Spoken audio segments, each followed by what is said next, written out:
मैं आपका स्वागत करता हूं आज के इस एक नए और लेटेस्ट वीडियो में। माय डियर स्टूडेंट, जितने भी सारे स्टूडेंट मैट्रिक के हैं उनको अपने एग्ज़ाम के उर्दू पेपर का ज़र्रा बराबर भी टेंशन नहीं लेना, क्योंकि आज मैंने उनके लिए एक ही वीडियो में सारे इम्पोर्टेंट क्वेश्चन को जमा किया है, जिसमें आपके लिए ग्रामर भी है और बुक से भी क्वेश्चंस है और वैसे क्वेश्चंस हैं जो बिहार बोर्ड ने कई साल पूछा। मैं तकरीबन 24 घंटे के बाद वीडियो आपके लिए बना रहा हूँ। क्यों? इसलिए कि मैंने आपके लिए बहुत सारा कंटेंट जमा किया है, आपके जितने भी सारे क्वेश्चन बैंक थे उनको भी जमा किया। इसी तरीके से 2011 से 22 तक के जितने क्वेश्चन पेपर थे उनको भी अपने पास जमा किया, और उन सारे को जमा करने के बाद ये मैंने बहुत चुन चुन करके, इसे बहुत मुंतखब करके मैंने आपके लिए वीडियो बनाया है। मैं आपसे कहता हूँ कि अगर आपने इसको अच्छे तरीके से रिवाइज कर लिया, और रिवाइज करने के साथ साथ अगर आपने इसको अच्छे तरीके से याद कर लिया, तो दुनिया की कोई भी ताकत आपका 90 और 95 प्लस आने से नहीं रोक सकती। लेकिन शर्त यही है माय डियर स्टूडेंट कि आपको अच्छे तरीके से समझना है, और जो भी ग्रामर आपको समझाया जाए उसको अच्छे तरीके से समझ लीजिएगा। आपके एग्जाम में आपको जर्रा बराबर भी टेंशन नहीं लेना है, और आपकी प्रिपरेशन बहुत ही अच्छे तरीके से हो जाएगी। इसलिए मेरी आपसे दरख्वास्त है कि आप इस वीडियो को ज़रूर सब्सक्राइब करें, और सब्सक्राइब करने के साथ साथ आप इसे लाइक करना बिल्कुल ना भूलें, क्योंकि आपका लाइक करना मुझे उभारता है, मुझे बहुत जल्द आमादा करता है आपके लिए नई वीडियो अपलोड करने के लिए। इसलिए आप इसे लाइक भी करें, कमेंट भी करें, और आप इसे सब्सक्राइब भी करें। चलिए अब हम बढ़ते हैं अपने सबक की तरफ, अपने लेसन की तरफ। जैसे देखिए मैंने लिख दिया मोस्ट वीवीआई क्वेश्चंस। ओके, अब हम बढ़ते हैं आगे बिला किसी ताखिर के, बगैर देर किए हुए। सवाल नंबर 1 में हमसे ये पूछा जा रहा है कि लत्फुर रहमान की पैदाइश कब हुई। बिहार बोर्ड ने इसे कई बार पूछा है। माय डियर स्टूडेंट, आप इसे ज़बानी याद कर जाइए। ए 1940 ईस्वी, बी 1941 ईस्वी, सी 1942 ईस्वी, डी 1943 ईस्वी। इसका सही आंसर है माय डियर स्टूडेंट 1941 ईस्वी, जिसको आप बहुत ही अच्छे तरीके से याद कर चुके होंगे। अब हम बढ़ते हैं अपने सवाल नंबर 2 की तरफ। गालिब की परवरिश किसके ज़ेर साया हुई। ज़ेर साया का मतलब होता है किसकी निगहबानी में हुई। इसकी जब पैदा हुए तो इसकी परवरिश, इसकी देखभाल, इसको बड़ा किसने किया। ओके, तो A Abdullah Baig Khan, B Nasrullah Baig Khan, C Asifuddaula, D कोई नहीं। तो इसका सही आंसर है my dear student B Nasrullah Baig Khan. ठीक, ओके। अब हम बढ़ते हैं अपने सवाल नंबर 3 की तरफ। सवाल नंबर 3 हमसे ये पूछा जा रहा है कि कमर जहां किस यूनिवर्सिटी में उस्ताद हैं। आपको मैंने पहले अपने वीडियो में बता चुका हूं कि कहाँ, भागलपुर यूनिवर्सिटी में। किस यूनिवर्सिटी के उस्ताद हैं? तो भागलपुर यूनिवर्सिटी के उस्ताद हैं। अब हम आगे बढ़ते हैं अपने सवाल नंबर 4 की तरफ। सवाल नंबर 4 में हमसे ये पूछा जा रहा है कि अब्दुल मुगनी की पैदाइश कब हुई। अब्दुल मुगनी की पैदाइश कब हुई।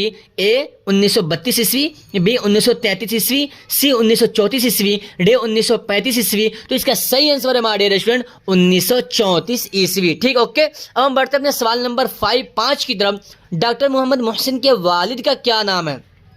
वालिद का नाम क्या है। A Saeed Mohammad Shabbir, B Saeed Mohammad Rashid, C Saeed Mohammad Bashir, D Saeed Mohammad Hafeez. तो इसका सही आंसर है my dear student Saeed Mohammad Rashid. Okay, अब हम बढ़ते हैं आगे अपने सवाल नंबर 6 की तरफ। सवाल नंबर 6 में हमसे ये पूछा जा रहा है कि पसे अंदाज मौसम किसके कलाम का मजमुआ है।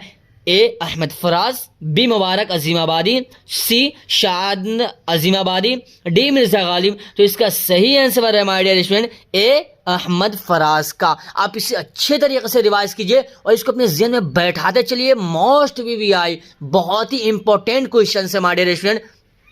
ओके, अब हम आगे बढ़ते हैं सवाल नंबर 7 की तरफ कि निगार अजीम का अफसाना आशियाना किस तरह का अफसाना है। ए नफ्सियाती, बी समाजी, सी रूमानी, डी जासूसी। तो इसका सही आंसर है माय डियर स्टूडेंट बी समाजी। ओके, अब हम बढ़ते हैं अपने सवाल नंबर 8 की तरफ।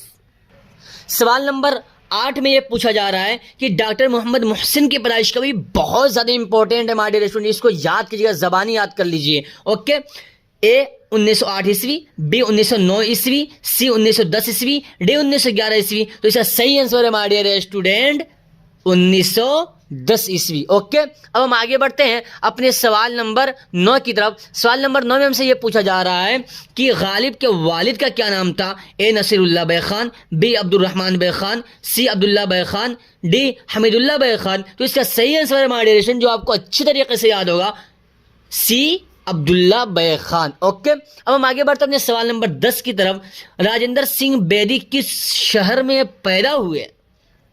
ए कराची, बी अमृतसर, सी लाहौर, डी चंडीगढ़। तो इसका सही आंसर है हमारे रेस्टोरेंट सी लाहौर। ओके, अब हम बढ़ते अपने सवाल नंबर 11 की तरफ। भीमराव की शादी किससे हुई? भीमराव के मतलब 2-3 सवाल जरूर पूछा जाएगा, आप इसे अच्छे तरीके से याद कीजिएगा। इनके 1-2 सवाल आगे भी आएंगे, बहुत ही वो मोस्ट इंपॉर्टेंट है। भीमराव की शादी किससे हुई? ए रामाबाई, बी रीताबाई, सी मुन्नीबाई, डी कुर्तीबाई। तो इसका सही आंसर है हमारे रेस्टोरेंट ए रामाबाई। अब हम आगे बढ़ते अपने सवाल नंबर 12 की तरफ। सवाल नंबर 12 में हमसे ये पूछा जा रहा है कि चकबस्त का इंतकाल कहाँ हुआ, यानी कहाँ ये वफात हुए, कहाँ मरे, कहाँ इनकी मृत्यु हुई? ए लखनऊ, बी फैजाबाद, सी रायबरेली, डी अलीगढ़। तो इसका सही आंसर है हमारे रेस्टोरेंट रायबरेली में इनका इंतकाल हुआ। ठीक, ओके। अब हम आगे बढ़ते हैं अपने सवाल नंबर 13 की तरफ। परवीन शाकिर की तारीख पैदाइश क्या है? ए 1950 ईस्वी, बी 1951 ईस्वी, सी 1952 ईस्वी, डी 1953 ईस्वी। तो इसका सही आंसर है माय डियर स्टूडेंट सी 1952 ईस्वी। आप इसको अच्छी तरीके से रिवाइज करते चलिए। ओके, अब हम आगे बढ़ते अपने सवाल नंबर 14 की तरफ। बहुत ही इंपॉर्टेंट और अहमियत के काबिल सवाल आते हैं। इंडिया गेट किस शायर की नज़म है? इंडिया गेट किस शायर की नज़म है? तो इसका सही आंसर है ए चकबस्त, बी जगन्नाथ आज़ाद, सी परवेज शायरी, डी निदा फाजली। तो इसका सही और जवाब है और सही और असली जवाब ये है कि बी जगन्नाथ आज़ाद। ओके, अब हम बढ़ते अपने सवाल नंबर 15 की तरफ। 15 में हमसे ये पूछा जा रहा है कि शहर मेरे साथ चल किसका शेरी मजमुआ है? शहर मेरे साथ चल किसका शेरी मजमुआ है? A Parvez Shayari, B Nida Fazli, C Chakbast, D Jagannath आज़ाद। तो इसका सही आंसर है बी निदा फाजली। ओके, अब हम बढ़ते अपने सवाल नंबर 16 की तरफ। सवाल नंबर 16 में हमसे यह पूछा जा रहा है कि दिया शंकर नसीम कब पैदा हुए? ए 1810 ईस्वी, बी 1811 ईस्वी, सी 1812 ईस्वी, डी 1813 ईस्वी। तो इसका सही आंसर है माय डियर स्टूडेंट बी 1811 ईस्वी। ओके, अब हम आगे बढ़ते हैं सवाल नंबर 17 की तरफ। जेल में कौन सी मसनवी शौक लखनवी की है? ए ज़हरे इश्क, बी बिहार इश्क, सी फरेब इश्क, डी इनमें सभी। तो इनमें सभी है शौक लखनवी की, इनमें सारे के सारी मसनवी है। तो हमारा डी आंसर राइट और सही आंसर होगा। अब हम आगे बढ़ते हैं अपने सवाल नंबर 18 की तरफ। नज़म, एक नज़म है खड़ा डिनर। नज़म खड़ा डिनर एक ये हुआ आपका टॉपिक हुआ। ये नज़म जो है खड़ा डिनर किसकी नज़म है? A Parvez Shayari, B Syed Mohammad Jafri, C Chakbast, D Nida Fazli. तो इसका सही आंसर है हमारे student B Syed Mohammad Jafri. Okay, अब हम आगे बढ़ते अपने सवाल नंबर 19 की तरफ। चकबस्त का इंतकाल किस बीमारी की वजह से हुआ? चकबस्त का इंतकाल किस बीमारी की वजह से हुआ? ए बुखार, बी हार्ट अटैक, सी फालिज, डी बरकान। तो इसका सही आंसर है हमारे स्टूडेंट सी फालिज की वजह से इनका इंतकाल हुआ। ओके, अब हम आगे बढ़ते अपने सवाल नंबर 20 की तरफ। सवाल नंबर 20 में हमसे ये पूछा जा रहा है कि गज़ल के किस शेर को मतला कहते हैं? ए पहले, बी दूसरे, सी तीसरे, डी चौथे। तो ए इसका सही आंसर है ए पहले गज़ल को शेर, पहले गज़ल के शेर को हम मतला बोलते हैं। ठीक, ओके। अब हम आगे बढ़ते हैं सवाल नंबर 21 की तरफ कि ख्वाब गुल परेशान है किसके कलाम का मजमुआ है? A Ghalib, B Mubarak Azimabadi, C Ahmad Faraz, D Parveen Shakir. तो इसका सही आंसर है हमारे रेस्टोरेंट अहमद फराज। ओके, अब हम बढ़ते हैं सवाल नंबर 22 की तरफ। मुबारक अजीमाबादी कब पैदा हुए? ए 1868 ईस्वी, बी 1869 ईस्वी, सी 1870 ईस्वी, डी 1871 ईस्वी। तो इसका सही आंसर है हमारे रेस्टोरेंट बी 1869 ईस्वी। अभी बहुत जल्द उर्दू ग्रामर भी आने वाला है, आप उसको भी रिवाइज कीजिएगा, अच्छी तरीके से देखिएगा, उसे समझिएगा। ठीक, ओके। अब हम आगे बढ़ते हैं सवाल नंबर 23 की तरफ। सवाल नंबर 23 हमसे ये पूछा जा रहा है कि दर्जे झेल में कौन मसनवी निगार नहीं है? मसनवी निगार है नहीं बल्कि मसनवी निगार नहीं है। ए मसनवी, ए शौक लखनवी, बी शौक नेमवी, सी चकबस्त, इसमें बात छूट गया, चकबस्त, लखनवी, डी मीर हसन। तो इसका सही आंसर है माय डियर स्टूडेंट चकबस लखनवी। ठीक है, ओके। अब हम आगे बढ़ते अपने सवाल नंबर 24 की तरफ। आरपा मंजर किसके कलाम का मंजर है? A Parveen Shakir, B Ahmad Faraz, C Zafar Gorakhpuri, D Mubarak Azimabad. तो इसका सही आंसर है my dear student C Zafar Gorakhpuri. ठीक, ओके माय डियर स्टूडेंट, आपको ये वीडियो बहुत ही अच्छा लग रहा होगा। अभी आगे बहुत सारा इंपॉर्टेंट जो ग्रामर से भी है, इसी तरीके से आपके रोशनी रक्षा सारे बुक से भी बहुत ही इंपॉर्टेंट है। आप इस वीडियो को जरूर सब्सक्राइब कीजिए, लाइक जरूर कीजिए, क्योंकि आपका लाइक करना मुझे बहुत जल्द ही उभारता है नई वीडियो अपलोड करने पर। ठीक है, हम आगे बढ़ते हैं अपने सवाल नंबर 25 की तरफ। शामिल निसाब नसीम की मसनवी का नाम क्या है? ए सहरुल बयान, बी गुलजार नसीम, सी बोस्ता ख्याल, डी जहर इश्क। तो इसका सही आंसर है my dear student B Gulzar Naseem. Okay, अब हम आगे बढ़ते हैं अपने सवाल नंबर 26 की तरफ।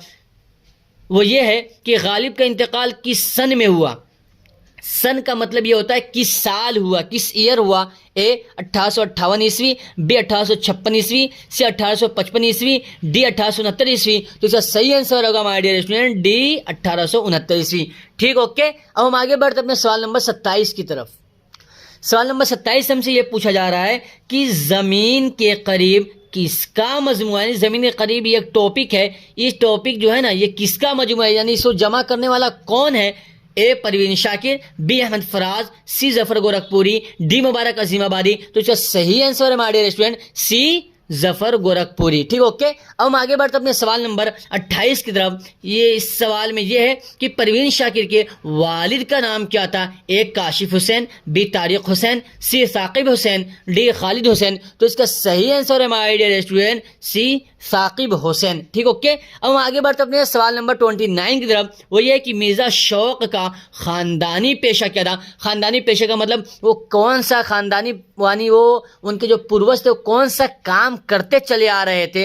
ए तबाबत का मतलब डॉक्टरी का, बी सियागिरी का, डी सी वकालतगिरी का, डी तदरीस का। तो इसका सही आंसर है तबाबत का मतलब डॉक्टरी का काम करते चले आ रहे थे। ठीक, ओके। अब हम आगे बढ़ते हैं अपने सवाल नंबर 30 की तरफ। वो ये है कि इरफान सिद्दीकी कब और कहाँ पैदा हुए और कहाँ, कब और कहाँ पैदा हुए? ये काट दो।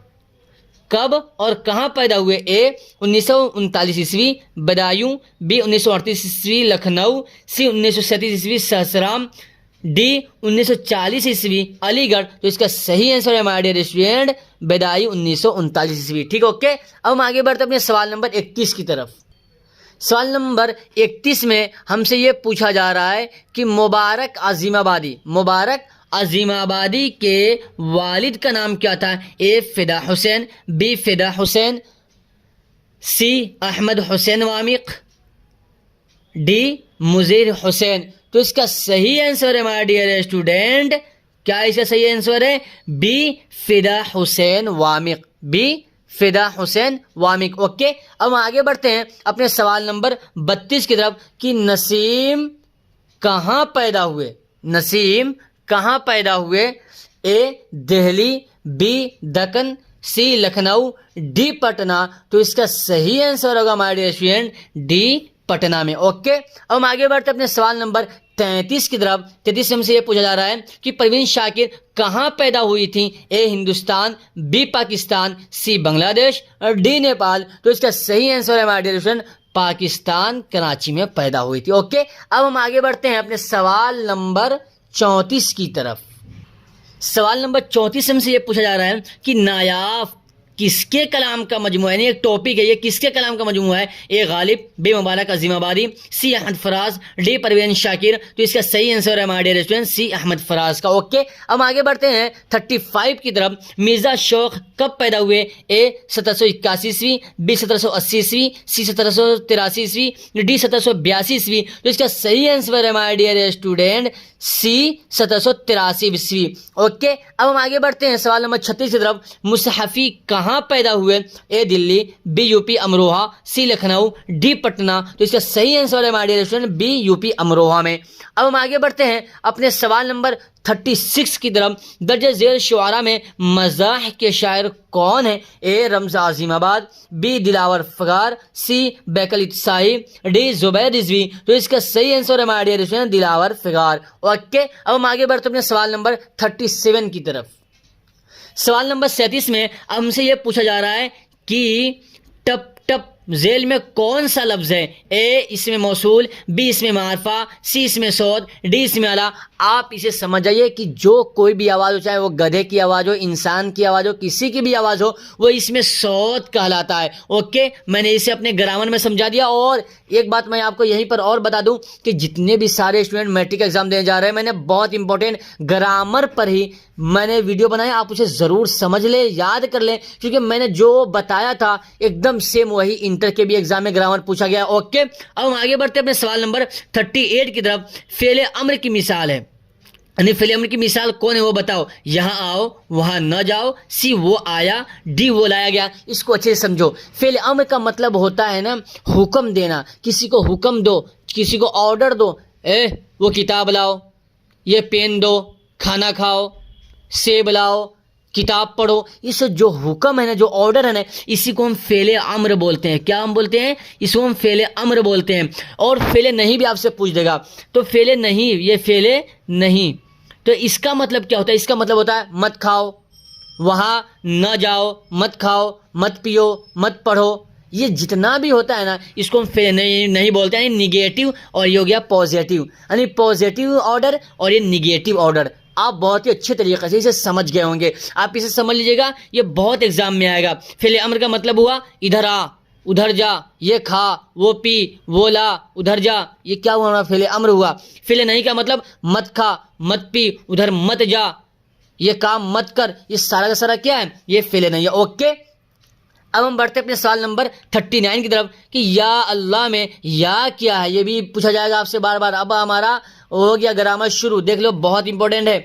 या अल्लाह में या क्या है? ए मुनादा, बी हरफ निदा, सी मुजाफ, डी इसमें इशारा। तो या क्या है? या हरफ निदा है। समझ में बात आ गई? मुनादा मत करना, बल्कि मुनादा कहते हैं जिसको पुकारा जाए, यानी कि या के जरिए जिसकी तरफ पुकारा गया है तो वो मुनादा होगा। और या क्या होगा? या हरफ निदा होगा। ओके, मुनादा उसे बोलते हैं, उसे कहते हैं जिसको या के जरिए बुलाया गया हो, पुकारा गया हो, कहा गया हो, तो उसे मुनादा बोलते हैं। और जिस वर्ड, जिस शब्द और जिस अल्फाज के जरिए किसी को बुलाया गया हो ना, तो उसे हम बोलते हैं या।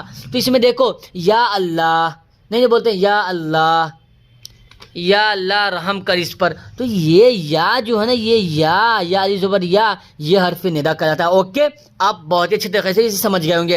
अब हम आगे बढ़ते हैं सवाल नंबर 40 की तरफ। मौजू का दूसरा नाम क्या है? ये आपसे पूछेगा, ग्रामर के शुरू में ये पूछ लेगा मौजू का दूसरा नाम क्या है। तो मुहम्मल, ए मोहम्मल, बी कलमा, सी माना, डी जुमला। तो बी इसे कलमा बोलते हैं। आप यहीं पर समझ लो एक मौजू को और एक मोहम्मल को, ये दोनों क्या होता है। देखो, मौजू का मतलब होता है इसका कोई माना हो, इसका माना को समझ में आए, जैसे रोटी। और मोहम्मल उसे कहते हैं जिसका कोई माना ना हो, जैसे हम कहते हैं, हम बोलते हैं, हम इस्तेमाल करते हैं ओटी। तो हमारा रोटी क्या हुआ? मौजू हुआ, जिसको हम कलमा ही बोलेंगे, और मोहम्मल हमारा ओटी हुआ। इस तरीके से ये समझ लो चाय वाय, तो चाय हमारा मौजू होगा और मोहम्मल हमारा वाय होगा। किताब उताब, तो किताब हमारा मौजू होगा, मोहम्मल हमारा उताब होगा। इसके कलम उलम, तो कलम हमारा मौजू होगा, मोहम्मल हमारा उलम होगा। इसी को हम बोलते हैं मौजू और मोहम्मल। आप बहुत ही अच्छे तरीके से समझ गए माय डियर स्टूडेंट। अब हम आगे बढ़ते हैं अपने सवाल नंबर 41 की तरफ। सवाल नंबर 41 हमसे ये पूछा जा रहा है कि खून में वाव कैसी है। आप इसे याद रखिएगा, बहुत इंपॉर्टेंट है, ये पूछा जाएगा आपसे जरूर। खून में वाव कैसी है? वाव मारूफ, वाव मजहूल, ये दोनों बहुत इंपॉर्टेंट है। ये वाव मदूला तो ये थोड़ा बहुत ही कम आता है, लेकिन वह वाव मारूफ और वाव मजहूल बहुत आता है। तो ये देखो, जिस वाव को खींच कर पढ़ा जाता है, खून, नून, बून, ये सब जो पढ़ा जाता है ना, तो इसी को हम बोलते हैं क्या? वाय मजहूल, वाय मारूफ। और वाय मजहूल का मतलब होता है जिसको खींच कर ना पढ़ा जाए, जैसे ढोल, खोल, फो, जैसे मानो इसी तरीके से वाय मारूफ में हमारा फूल आएगा, देखो फूल, इसको हम खींच कर बोलते हैं फूल। लेकिन वाय मजूल में ढोल, खोल, सोल, नोल, मोल, ये क्या है? ये हमारा वाय मजहूल हुआ। लेकिन फूल जिस वाव को खींच कर पढ़ो, फूल, नून, खून, ये हमारा क्या हुआ? ये हमारा वाय मारूफ हुआ। और वाय मजूला भी समझते जाइए। वाय मजूला कहते हैं कि जिस वाव को लिखा जाए लेकिन पढ़ा ना जाए। जैसे ख्वाजा हम लिखते हैं, ये ख्वाजा, खा वाव जीम हा, तो ख्वाजा में हम तो लिखते हैं वाव लेकिन ख्वाजा पढ़ते हैं, इसको वाय माजूला बोलते हैं। ठीक, ओके। अब हम बिना किसी ताखिर के आगे बढ़ते हैं सवाल नंबर 42 की तरफ। शर्म का मुतरादिफ लफ्ज क्या है? ए शर्मिला, बी शर्माना, सी शर्मसार, डी हया। तो इसका सही आंसर है माय डियर स्टूडेंट हया। देखो शर्म का मुतरादिफ लफ्ज का मतलब होता है हिंदी में पर्यवाची शब्द। ओके, तो हमारा क्या हो जाएगा? हया हो जाएगा। ये भी अभी 2023 में पूछा गया है, उसमें इंटर के एग्जाम में। ओके, अब हम आगे बढ़ते हैं सवाल नंबर 43 की तरफ। खुशी का मुतरादिफ लफ्ज क्या? खुशी का मुतरादिफ लफ्ज क्या है? ए मसरत, बी नशात, सी फरहद, डी इनमें सभी। तो इनमें सारा का सारा है। मसरत का भी माना खुशी, नशात का माना भी खुशी, फरहद का माना भी खुशी, तो ये हमारा सारा हुआ, तो इनमें सभी हो जाएगा। ठीक, ओके। अब हम आगे बढ़ते हैं सवाल नंबर 44 की तरफ। सवाल नंबर 44 हमसे ये पूछा जा रहा है कि तहकीक की जमा क्या होगी? वाहिद जमा पर मैं प्रॉपरली बहुत ही मोस्ट वीवीआई वर्ड शब्द को मैंने जमा किया है। आप जा करके उसे ज़रूर देख लीजिएगा। अगर आपने उसे अच्छे तरीके से देख लिया तो आप उसमें समझिए कि आपका सब्जेक्टिव भी जमा और ऑब्जेक्टिव भी जमा आपका बिल्कुल अच्छी तरीके से हल हो जाएगा और उसकी प्रिपरेशन हो जाएगी। ठीक, तहकीक की जमा क्या है? ए हक़ाइक़, बी हकीकत, सी तहकीकात, डी तहक़्क़ुक़। तो इसका सही आंसर है माय डियर स्टूडेंट सी तहकीकात। ओके, अब हम आगे बढ़ते हैं बिना किसी ताखिर के सवाल नंबर 45 की तरफ। मुल्क की जमा क्या होगी? देखिए ये समझिएगा, मुल्क की जमा क्या होगी?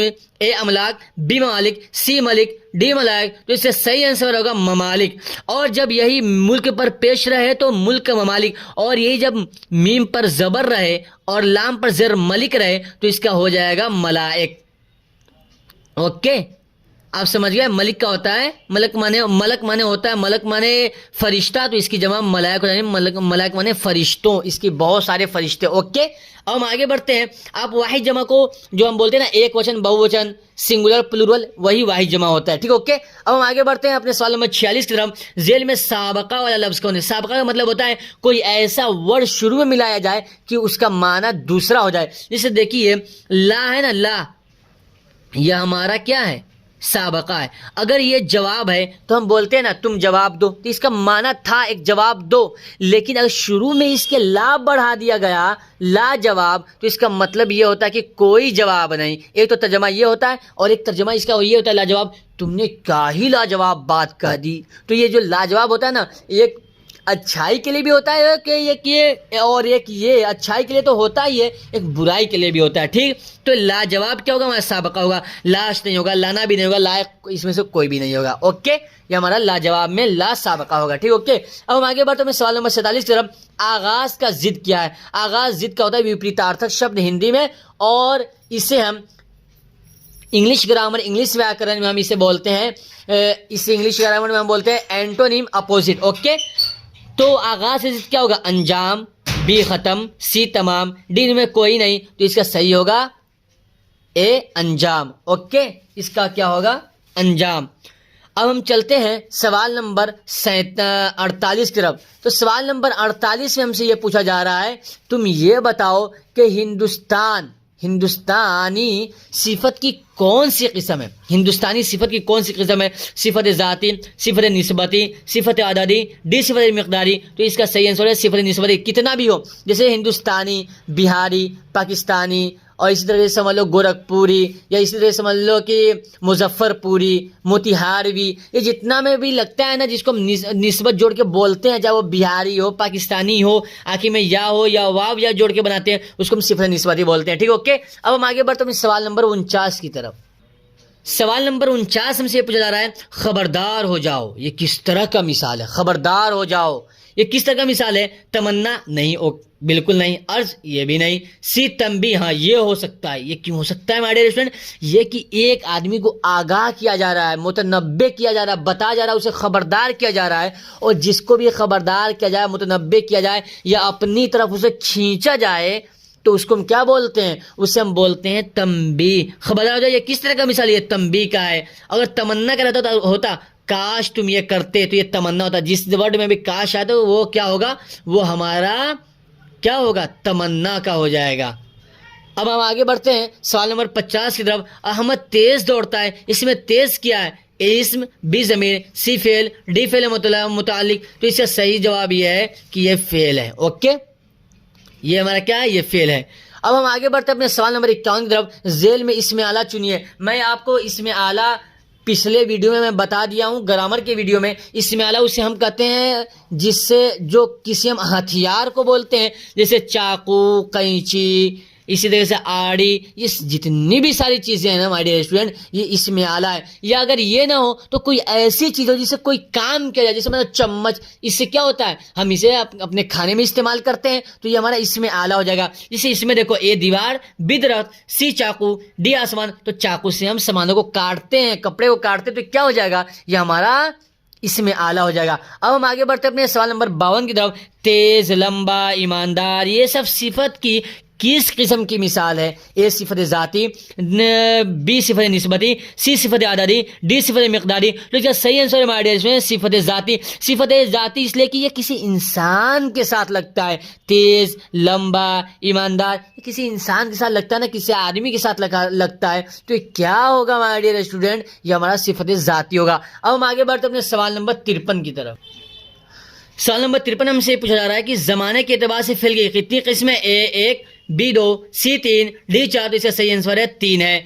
इसम फेल है, ज़माने के एतबार से फेल की कितनी किस्में, तो 3 है। क्या है, माजी, हाल, मुस्तकबिल, जिसको आप पास्ट बोलते हो, फ्यूचर बोलते हो और कंटिन्यू बोलते हो ना, इसी को हम बोलते हैं क्या, माजी, हाल, मुस्तकबिल। ओके, हम चलते हैं अब आगे सवाल नंबर 54 की तरफ। सैलाब किन दो लफ्जों से मिलकर बना है। ओके, तो सैलाब या सैल अब या सैलाब या डी सैल अब। तो इसका सही आंसर है सैल आब। सैल माने बहना, आब माने पानी, इन दोनों को मिलाकर बना दिया गया सैल आब, पानी का बहना। यानी जब पानी, सैलाब का मतलब भी क्या होता है, पानी नदी से बह करके हमारे घरों में चला आता है ना, उसी को हम सैल आब बोलते हैं। आब फारसी का लफ्ज है, आब माने पानी, सैल माने बहना, आब पानी, पानियों का बहना, नहीं पानी नदी से बहकर हमारे घरों में चलाया, इसी को हम बोलते हैं क्या, सैलाब। ओके, अब आगे बढ़ते हैं सवाल नंबर 55 की तरफ।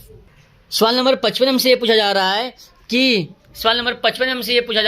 आप ये बताइए कि वो नज़म जो 6 मिसरों पर मुश्तमिल हो उसे क्या कहते हैं। ए मुखम्मस, बी रुबाई, सी क़िता, डी मुसद्दस। तो इसको मुसद्दस को, जो 6 मिसरों पर मुश्तमिल होता है ना नज़म, उसको मुसद्दस बोलते हैं। और जो 5 पर मुश्तमिल हो, 5 मिसरे पर, 5 लाइन पर मुश्तमिल हो, उसे मुखम्मस। और जो 4 पर हो तो उसे हम रुबाई, ये 4, ये 5 और ये 6। ओके, अब हम आगे बढ़ते हैं सवाल नंबर 56 की तरफ। काश मेरा काम हो जाता है, ये कैसा जुमला है। दुआ, बी निदा, सी डी तमन्ना। तो ये जहां भी काश लफ्ज़ काश है ना, आप आंख बंद करो और तमन्ना पे टिक लगा दो। ओके, अब हम आगे बढ़े सवाल नंबर 57 की तरफ। उर्दू का रस्म ख़त किया यानी लिपि, इसका लिपि क्या, देवनागरी क्या है। ए अरबी, बी फारसी, सी रोमन, डी तुर्की। तो इसका सही आंसर है बी फारसी। ओके, आप इसे याद कर लीजिएगा। अब हम आगे बढ़ते हैं सवाल नंबर 58 की तरफ। सवाल नंबर 58 में से ये पूछा जा रहा है, हिंदुस्तानी आइन के मेमार हैं यानी कौन है। ए राजेंद्र प्रसाद, बी भीमराव अम्बेडकर, सी जवाहरलाल नेहरू। तो आंख बंद करो, कौन है, भीमराव अम्बेडकर। आप तो बहुत ही पढ़े होंगे। अब हम आगे बढ़ते हैं सवाल नंबर 59 की तरफ।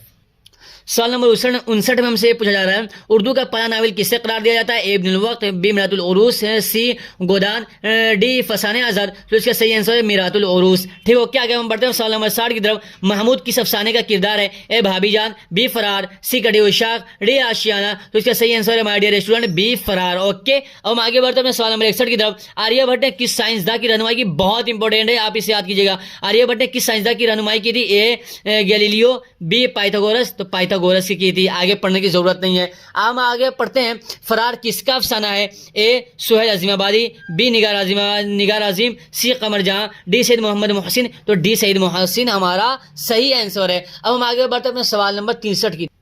सवाल नंबर 63 में हमसे पूछा जा रहा है, असबाब बगावत हिंद किसकी तसनीफ है। यानी असबाब बगावत हिंद ये किसने लिखा है। ए सुहेल अजीमाबादी, बी गालिब, सी सैयद मोहम्मद मोहसिन, डी सर सैयद अहमद खान। तो इसका सही आंसर है सर सैयद अहमद खान। ओके, आगे हम बढ़ते हैं सवाल नंबर 64 की तरफ। वो ये है, नज़म बारिश की एक सुबह किस ज़बान की तसनीफ है, यानी एक नज़म है बारिश की एक सुबह, एक टॉपिक हुआ नज़म का, किस ज़ुबान की तसनीफ है? ए आड़िया, बी तेलुगु, सी पंजाबी, डी मलयालम। तो इसका सही आंसर है माय डियर स्टूडेंट अड़िया, ठीक, उड़िया इसे बोलते हैं, उड़िया। सवाल नंबर 65 की तरफ हम आगे बढ़ते हैं। अफसाना अर्जुन के मुसन्निफ कौन है, यानी ये जो अफसाना है अर्जुन एक टॉपिक है, इसके मुसन्निफ इसके लिखने वाले कौन है? ए वैकुम मोहम्मद शब्बीर, बी महाश्वेता देवी, सी अनंत मूर्ति, डी हैरी मोहन झा। तो इसका सही आंसर है महाश्वेता देवी। ओके, अब हम आगे बढ़ते हैं सवाल नंबर 66 की तरफ। सवाल नंबर 66 में हमसे पूछा जा रहा है ड्रामा की तकमील का लाजिमी उनसर क्या, जो मैं आपको पहले बता चुका हूं कि स्टेज है। ओके, आगे बढ़ते हैं। आर्यभट्ट ने अपना तजर्बा का कहाँ कायम किया, अपना तजर्बा का कहाँ कायम किया? ए गया, बी तेरेगना, तो तेरेगना में किया। ओके, आगे बढ़ते हैं अपने सवाल नंबर 68 की तरफ। मिरातुल उरूस किस नाविल का नाम है? A deputy Nazir Ahmad, B Abdul Halim Sharar, P C Premchand, D Hadi Ruswa. तो इसका सही आंसर है my dear student deputy Nazir Ahmad. आगे बढ़ते हैं अपने सवाल नंबर 69 की तरफ। राजेंद्र सिंह बेदी का इंटरव्यू किसने लिया? ए कमर जहां, बी परवीन शाकिर, सी निगार आजिम, डी इसमें चौगदाई, तो इसमें चौगदाई ने ली। ओके, अब हम आगे बढ़ते हैं अपने सवाल नंबर 70 की तरफ। सवाल नंबर 70 में हमसे पूछा जा रहा है कि उदय हिंदी किसके खुदूद का मजमुआ है? उदय हिंदी यानी हिंदुस्तान का ऊद की जो लकड़ी होती है वो उदय हिंदी किसके खुदूद का मजमुआ? ए गालिब, बी इकबाल, तो ए गालिब के आगे पढ़ने की जरूरत नहीं। आगे बढ़ते हैं सवाल नंबर 71 की तरफ। नज़म इंसान किस जुबान की नज़म है, यानी जो इंसान टॉपिक है नज़म है किस जुबान में लिखी गई है? तो ए उड़िया, बी तेलुगु, सी पंजाबी, डी मलयालम। तो इसका सही आंसर है बी तेलुगु। ओके, अब हम आगे बढ़ते अपने सवाल नंबर 72 की तरफ। कल्बो जान में हुस्न की रह जाएंगी, क्या रह जाएंगी? पुरवाइयाँ, बी परछाइयाँ, सी गहराइयाँ, डी रुसवाइयाँ। तो यहाँ पर क्या आएगा माय डियर स्टूडेंट? गहराइयाँ, गहराइयाँ रह जाएंगी, क्योंकि पूरा शेर यह है कि कल्बो जां में हुस्न की गहराइयाँ रह जाएंगी, तो वो चांद है तेरी परछाइयाँ रह जाएंगी। ये पूरा हमारा शेर है, इसलिए क्या होगा यहाँ? गहराइयाँ रह जाएंगे। ओके, आगे बढ़ते हैं सवाल नंबर 73 की तरफ। शायर ने नज़म खड़ा डिनर में समाज की किस वजह का मजाक उड़ाया है? ए जहेज, बी शादी के रसूमात, सी बॉफे डिनर का तरीका, डी कोई नहीं। इसका सही आंसर है बॉफे डिनर का तरीका। इसका तरीका यह है कि लोग खड़े होकर खाते हैं, जैसे कि मिठाई एक खड़े हो गए, प्लेट में मिठाई भी ले लिया, उसमें बिरयानी एक खड़े खड़े खा रहे हैं कुत्तों की तरह। तो इसी का क्या किया है? इसी का मजाक उड़ाया है कि ऐसे इंसान को नहीं खानी चाहिए। अब हम आगे बढ़ते हैं अपने सवाल नंबर 74 की तरफ। सवाल नंबर 74 में हमसे पूछा जा रहा है नुसूह की बीवी का नाम क्या था, जो मैं आपको पहले बता चुका हूं कि नुसूह की बीवी का नाम क्या था? फहमीदा था। सवाल नंबर 75 में हमसे पूछा जाता है इल्मे रियाजी में सिफर का तस्वुर किसने पेश किया? यानी इल्मे रियाजी मतलब कि यह कि मैथ में सिफर मतलब जीरो का तस्वुर किसने पेश किया, मतलब जीरो का ईजाद किसने किया? ईजाद करने वाला कौन था जीरो का मैथ के अंदर? A Galileo, B Aryabhata. तो आर्यभट्ट ने किया, आपको बहुत अच्छे तरीके से मालूम है क्योंकि आप तो मैथ के तो मास्टर हो चुके हैं। सवाल नंबर 76 से पूछा जा रहा है कि सुहेल अजीमाबादी का कौन सा अफसाना आपके निसाब में शामिल है? ए आंख मचोली, बी इलाव, सी भाभी जान, डी पूस की रात। तो इसका सही आंसर है भाभी जान। ओके, अब हम आगे बढ़ते हैं सवाल नंबर 77 की तरफ। सवाल नंबर 77 में हमसे ये पूछा जा रहा है कि डिप्टी नजीर अहमद ने किस सिंफ का आगाज किया? ए नाविल, बी दास्तान, सी ड्रामा, डी अफसाना। तो इसका सही आंसर है हमारे डियर स्टूडेंट ए नाविल। ओके, हम आगे बढ़ते हैं अपने सवाल नंबर 78 की तरफ। आर्यभट्ट ने कौन सा मुसल्लमा उसूल पेश किया? मुसल्लमा उसूल का मतलब ये होता है कि कौन सा ऐसा ठोस कानून उसने बनाया था, कि उसने कौन सी ठोस बात कही थी जो 100 में 101% सही था। ए जमीन सूरज का तवाफ करती है, बी सूरज में सूरज जमीन का तवाफ करता है, सी दोनों, डी कोई नहीं। तो इसका सही आंसर है जमीन सूरज का तवाफ करती है, सही है, लेकिन सूरज जमीन का तवाफ नहीं करता, ये सही नहीं है। हम आगे बढ़ते हैं अपने सवाल नंबर 79 की तरफ। सवाल नंबर 79 में हमसे ये पूछा जा रहा है, सवाल नंबर 79 के अंदर ये पूछा जा रहा है हमसे कि राजेंद्र सिंह बेदी ने अपने अफसानों का मवाद आमतौर पर किस तबके से लिया है? ए पसमानदा तबका, पसमानदा का मतलब बहुत ही निचला तबका, बी तरक्की याफ्ता तबका ने बहुत ही तरक्की किया हुआ आगे बढ़ा हुआ है उससे, या सी मुतवस्सित तबका ने बीच वाले तबके से, बीच वाले लोगों से। तो इसका होगा सही आंसर बीच वाले लोगों से, मुतवस्सित तबका। ओके, अब हम आगे बढ़ते हैं अपने सवाल नंबर 80 तरफ। ग्लोबल वार्मिंग कैसा मसला है? मैं आपको बता चुका हूं कि संगीन मसला है। ओके, अब हम आगे बढ़ते हैं अपने सवाल नंबर 81 की तरफ। 81 से ये पूछा जा रहा है कि अफसाना सूरज का घोड़ा, ये इस टॉपिक पर जो अफसाना है किस जबान की कहानी है? ए आसामी, बी बंगला, सी मलयालम, डी कन्नड़। तो कन्नड़ जबान में। ओके, अब हम आगे बढ़ते हैं अपने सवाल नंबर 82 की तरफ। सवाल नंबर 82 में से पूछा जा रहा है कि नज़म जो है वो मुलाकात, इस टॉपिक पर वो मुलाकात पर जो नज़म है किस जबान की नज़म है? ए उड़िया, बी तेलुगु, सी पंजाबी, डी मलयालम, तो इसके मलयालम है। ठीक, ओके। आगे बढ़ते हैं सवाल नंबर 83 की तरफ। अफसाना खाली संदूक के मुसन्निफ कौन है? ए वैकुम मोहम्मद शब्बीर, बी पन्नालाल पटेल, सी इंदिरा गोस्वामी, डी हरिमोहन झा, तो इसका सही है इंदिरा गोस्वामी। ओके, अब हम आगे बढ़ते हैं सवाल नंबर 84 की तरफ। अब खत्म ही होने वाला बहुत जल्द। मिर्जा गालिब पहले क्या तखल्लुस करते थे? ए नौशा, बी असद, तो इसका सही आंसर असद है। ओके, हम आगे बढ़ते हैं सवाल नंबर 85 की तरफ। सवाल नंबर 85 में हमसे ये पूछा जा रहा है कि परवीन शाकिर का पहला मजमूआ कलाम कौन है? ए माह तमाम, बी खुशबू, सी सदर बुजुर्ग, डी खुद कलामी, तो इसका सही आंसर है my dear friend B Khushboo. Okay, अब हम बढ़ते हैं अपने सवाल नंबर 86 की तरफ, 86 की तरफ, और ये हमारा आखिरी है। साइंसी और तहकीकी इदारा नासा, नासा का ताल्लुक कहाँ से? ए हिंदुस्तान, नहीं है, बी इंग्लैंड, ये भी नहीं है, रूस, ये भी नहीं है, इससे सही आंसर है डी अमेरिका।